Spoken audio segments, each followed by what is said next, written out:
ओम शांति। अव्यक्त मुरली रिवाइज 16/6/77।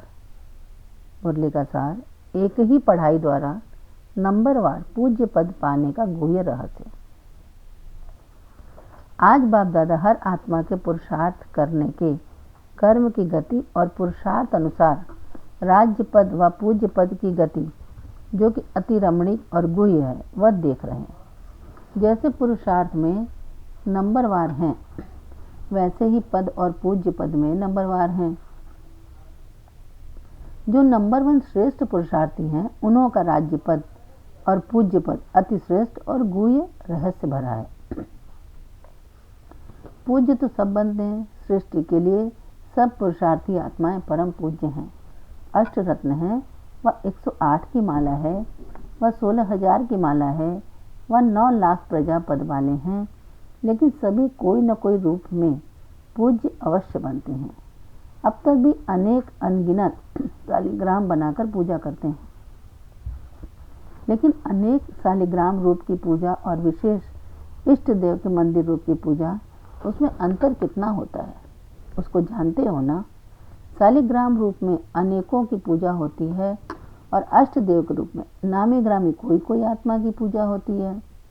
16,000 की माला भी कभी कभी सुमिरन करते, 108 की माला अनेक बार सुमिरन करते हैं, और अष्ट रत्नों को व अष्ट देवों को व देवियों को बाप के समान सदा अपने दिल में याद रखते हैं। इतना अंतर क्यों हुआ? बाप दादा तो सर्व बच्चों को एक ही पढ़ाई, एक ही लक्ष्य, मनुष्य से देवता व विजयी रत्न बनाने की देते हैं। फिर भी पूजन में इतना अंतर क्यों? कोई की डबल पूजा अर्थात शालिग्राम रूप में भी और देवी या देवताओं के रूप में भी, कोई की सिर्फ शालिग्राम रूप में माला के मड़के के रूप में पूजा होती है। इसका भी क्या रहस्य है? मुख्य कारण है आत्म अभिमानी बनने का लक्ष्य व आत्मिक स्वरूप में स्थित रहने का पुरुषार्थ, जो हर ब्राह्मण आत्मा जन्म से ही करती है।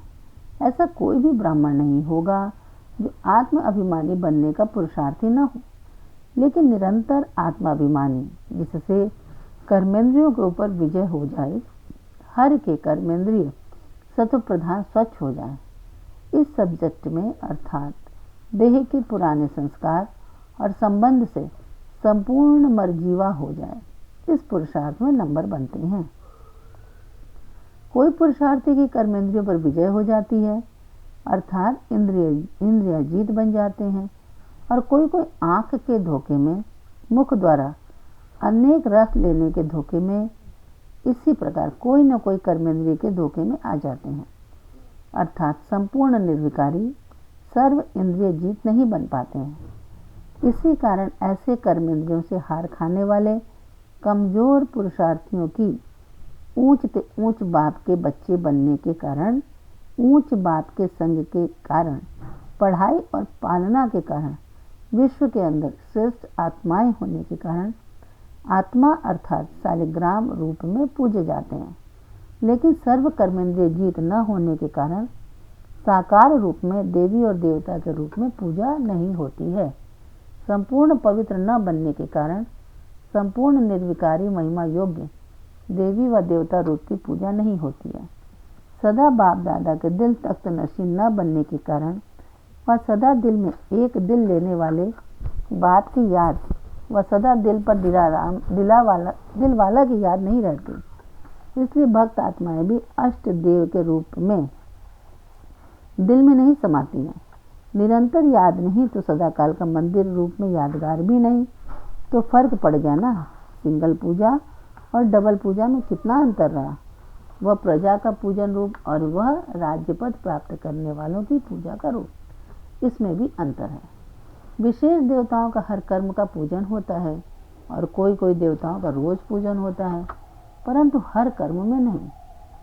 कोई कोई का कभी विशेष निश्चित दिनों पर होता है। इसका भी रहस्य है। अपने आप से पूछो कि हम कौन से पूज्य बनते हैं। अगर कोई भी सब्जेक्ट में विजय नहीं बने, तो जैसे खंडित मूर्ति का पूजन नहीं होता, पूज्य से साधारण पत्थर बन जाते, कोई मूल्य नहीं रहता। ऐसे अगर कोई भी सब्जेक्ट में संपूर्ण विजय नहीं बनते, तो परम पूज्य नहीं बन सकते। पूज्य और गायन योग्य बनेंगे। गायन योग्य क्यों बनते? क्योंकि बाप के बच्चे बनने के कारण, बाप के साथ साथ पाठ बजाने के कारण, बाप की महिमा के गुणगान करने के कारण, यथाशक्ति त्याग करने के कारण व यथाशक्ति याद में रहने के कारण गायन होता है। और पूजा का भी रहस्य एक पवित्रता के कारण पूजा है, दूसरा श्रेष्ठ आत्मा बन जो सर्वशक्तिमान बाप द्वारा शक्तियों की धारणा की है, उन शक्तियों की भी भिन्न रूप से यादगार रूप में पूजा होती है। जैसे जिन आत्माओं ने विद्या अर्थात ज्ञान धारण करने की शक्ति संपूर्ण रूप में धारण की है, तो ज्ञान अर्थात नॉलेज की शक्ति का यादगार सरस्वती के रूप में है। संहार करने की शक्ति का यादगार दुर्गा के रूप में है।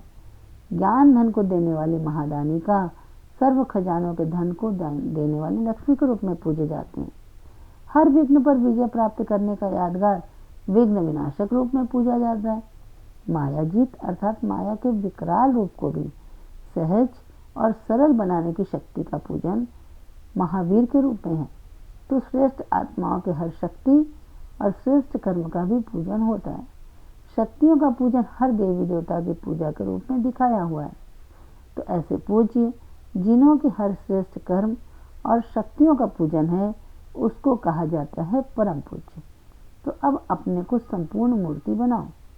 चेक करो कि खंडित मूर्ति हो व पूजनीय मूर्ति हो।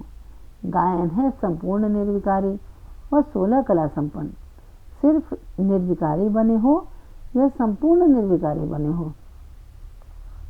अखंड योग है वह खंडित होता है, अचल है वह हलचल है। बाप क्या चाहते हैं? हर आत्मा बाप समान संपूर्ण बने, और बच्चे भी चाहते सब हैं, लेकिन करते कोई कोई हैं। इसलिए नंबर बन जाते हो। अच्छा, सुनते तो बहुत हो। सुनना और करना इसको समान बनाओ। समझा क्या करना है? ऐसे परम पूज्य सदा एक बाप को साथ रखने वाले, हर कदम श्रेष्ठ मत के आधार पर चलने वाले, ऐसे सृष्टि के आधारभूत विश्व परिवर्तक आत्माओं को बाप दादा का याद प्यार और नमस्ते। बच्चों की तरफ से बाबा को नमस्ते नमस्ते नमस्ते। पार्टियों से सदा स्वयं को चलते फिरते फरिश्ते अनुभव करते हो। फरिश्ता अर्थात जिसका देह व देह की दुनिया से व देह के पदार्थों के आकर्षण से कोई रिश्ता नहीं। सदा बाप की याद और सेवा, इसी में रहने वाले। सदा बाप और सेवा यही लगन रहती है। सिवाय बाप और सेवा के और क्या है जहाँ बुद्धि जाए। ट्रस्टी सदा न्यारा रहता है। ट्रस्टी के लिए सिर्फ एक काम है, याद और सेवा। अगर कर्मणा भी करते तो भी सेवा के निमित्त, गृहस्थी स्वार्थ के निमित्त करता, और ट्रस्टी सेवा सर्व सब्जेक्ट में संपन्न बनने का स्वतः पुरुषार्थ चलता है। जैसे जैसे समय के और संपूर्णता के समीप आते जाते हैं, तो पुरुषार्थ करने का स्वरूप भी बदलता जाता है। शुरू के पुरुषार्थ, मध्यकाल के पुरुषार्थ और अंतकाल के पुरुषार्थ में फर्क है ना। अब संपूर्ण स्टेज के समीप का पुरुषार्थ क्या है? जैसे कोई भी ऑटोमेटिक चलने वाली वस्तु को एक बार स्टार्ट कर दिया तो चलती रहती है, बार बार चलाना नहीं पड़ता। इसी प्रकार से एक बार लक्ष्य मिला और फिर ऑटोमेटिक हर कदम हर संकल्प समय के चढ़ती कला प्रमाण चलता रहे, ऐसे अनुभव होता है। पुरुषार्थ के समय स्वरूप की निशानी क्या होगी? समय के पहले पहुंचेंगे। समय से पहले पहुंचने वालों की निशानी क्या होगी? वे सर्व सब्जेक्ट के अनुभवी होंगे या किसी विशेष सब्जेक्ट के होंगे? सभी के। तो सब सब्जेक्ट में समान मार्क्स हैं। एडवांस जाना तो अच्छा है, लेकिन सब सब्जेक्ट में एडवांटेज लेना यह भी जरूरी है। लक्ष्य अच्छा है और लक्ष्य में परिवर्तन भी है। सदा स्वयं को बाप के कार्य में व अपने कार्य में सहयोगी बनने वाले, सहयोगी समीप आत्मा समझते हो। बाप के कार्य में जो जितना सहयोगी होगा तो वह सहयोगी ही योगी बन सकता है। सहयोगी नहीं तो योगी नहीं। सहयोग देना अर्थात बाप और बाप के कार्य की याद में रहना। लौकिक में भी किसी को सहयोग देते तो उसकी याद रहती है। तो योगी अर्थात सहयोगी। सहयोगी बनने से स्वतः योगी बन जाते और दूसरा सहयोगी बनने से पदम गुणा जमा कर लेते। सहयोग क्या देते? पुराने तन को व तमोगुणी मन को उसकी याद से सत्व प्रधान बनाकर सेवा में लगाते या चावल चपटी धन लगाते। और क्या लगाते? तन मन धन तीनों से सहयोगी बनना अर्थात योगी बनना। गीत गाते हो ना, जहाँ तन जाएगा धन भी वहाँ ही लगाएंगे। तो यह निरंतर योगी बनने का सहज साधन है, क्योंकि सहयोगी बनने से सहयोग का रिटर्न मिलने से योग सहज हो जाता है। तो हर संकल्प व कर्म से बाप के सहयोगी बनो। हर सेवा में कार्य में सहयोगी बनने से व्यर्थ खत्म हो जाएगा, क्योंकि बाप का कार्य समर्थ है। ऐसा सहयोगी तीव्र पुरुषार्थी ऑटोमेटिक हो जाता है। सदा अपने को निश्चय बुद्धि निश्चिंत आत्मा अनुभव करते हो। जो निश्चय बुद्धि होगा वह निश्चिंत होगा। किसी प्रकार का चिंतन व चिंता नहीं होगी। क्या हुआ, क्यों हुआ, ऐसे नहीं होता, यह व्यर्थ चिंतन है। निश्चय बुद्धि निश्चिंत होगा, वह व्यर्थ चिंतन नहीं करेगा। सदा स्वचिंतन में रहने वाले स्वस्थिति में रहने से परिस्थिति पर विजय प्राप्त करते हैं। दूसरी तरफ से आई हुई परिस्थिति को स्वीकार क्यों कर दें? परिस्थिति से किनारा करो तो स्वचिंतन में रहेंगे। और जो स्वचिंतन में स्थित रहता है वह सदा सुख के सागर में समाया हुआ रहता है। सुख के सागर में समाये हुए हो। जब बाप सुख का सागर है तो बच्चे मास्टर सुख के सागर हुए। संकल्प में भी दुख की लहर आती है कि सदा सुखी रहते हो। सुख के सागर के मास्टर, उसमें दुख हो ही नहीं सकता। अगर दुख आता है तो मास्टर दुख के सागर हुए। उनके पास रावण आँख से भी आता, कान से भी आता, मुख से भी आता। सर्वशक्तिमान के आगे रावण आ नहीं सकता। बाप की याद सबसे बड़े से बड़ी सेफ्टी है। जो माया व विघ्नों से कभी धोखा नहीं खाता, वह सदा ऐसे दिखाई देगा जैसे इस दुनिया से न्यारा और प्यारा है। तो कमल पुष्प समान रहते हो कि कीचड़ के छींटे पड़ जाते हैं। अगर श्रीमत पर हर कदम उठाएं तो सदा कमल पुष्प रहेंगे। मनमत मिक्स होने से सदा कमल नहीं रह सकते। संसार सागर की कोई लहर का प्रभाव पड़ना अर्थात पानी के छींटे पड़ना। संगम युग का श्रेष्ठ खजाना अतीन्द्रिय सुख है। इस खजाने की प्राप्ति का अनुभव करते हो। अतीन्द्रिय सुख का खजाना प्राप्त हुआ है, खजाना मिला हुआ खो क्यों जाता है? पहरा कौन सा है? अटेंशन। अटेंशन कम करना अर्थात अपने प्राप्त किए हुए खजाने को खो देना। सारे कल्प में फिर यह खजाना प्राप्त होगा। तो यह ऐसी अमूल्य चीज कितनी संभाल कर रखनी होती है। स्थूल में भी बढ़िया चीज संभाल कर रखते हैं। जैसे वहां भी पहरेदार अलबेले होते तो नुकसान कर देते हैं। यहाँ भी अलबेलापन आता तो खजाना खो जाता है। बार बार अटेंशन चाहिए। ऐसे नहीं अमृत वेले याद में बैठे, अटेंशन दिया फिर चलते फिरते खो दिया। अमृत वेले अटेंशन देते और समझते सब कुछ कर लिया, लेकिन चलते फिरते भी अटेंशन देना है। अतीन्द्रिय सुख का अनुभव अभी नहीं किया तो कभी नहीं करेंगे। 5000 वर्ष के हिसाब से ये कितना श्रेष्ठ समय है। इतनी श्रेष्ठ प्राप्ति के लिए थोड़ा समय भी अटेंशन नहीं रखेंगे तो क्या करेंगे? कर्म और योग दोनों साथ चाहिए। योग माना ही याद का अटेंशन। जैसे कर्म नहीं छोड़ते वैसे याद भी न छूटे, इसको कहा जाता है कर्मयोगी। पांडवों की जो विशेषता गाई हुई है वह जानते हो। पांडवों के विजय का मुख्य आधार एक बाप दूसरा न कोई। पांडवों का संसार बाप था। ये किसका यादगार?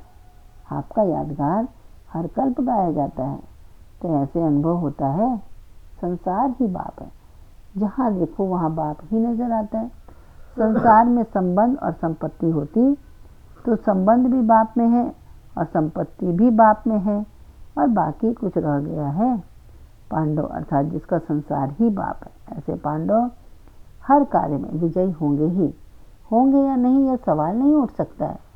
कर्म करने के पहले संकल्प उठता है, होगा या नहीं होगा, कि हुआ ही पड़ा है, यह निश्चय है। पांडवों को पहले ही निश्चय होता, हमारी जीत है क्योंकि सर्वशक्तिमान साथ है। पांडव अर्थात विजयी रत्न। विजयी रत्न ही बाप को प्रिय लगते हैं। वरदान: दिल में एक दिलाराम को समाकर एक से सर्व संबंधों की अनुभूति करने वाले संतुष्ट आत्मा भव। स्पष्टीकरण: नॉलेज को समाने का स्थान दिमाग है, लेकिन माशूक को समाने का स्थान दिल है। कोई आशिक दिमाग ज़्यादा चलाते हैं, लेकिन बाप दादा सच्चे दिल वालों पर राजी। इसलिए दिल का अनुभव दिल जाने, दिलाराम जाने। जो दिल से सेवा करते व याद करते हैं, उन्हें मेहनत कम और संतुष्टता ज़्यादा मिलती है। दिल वाले सदा संतुष्टता के गीत गाते हैं। उन्हें समय प्रमाण एक से सर्व संबंधों की अनुभूति होती है। स्लोगन: अमृत वेले प्लेन बुद्धि होकर बैठो तो सेवा की नई विधियां टच होंगी। अमृत वेले प्लेन बुद्धि होकर बैठो तो सेवा की नई विधियां टच होंगी। अच्छा, ओम शांति।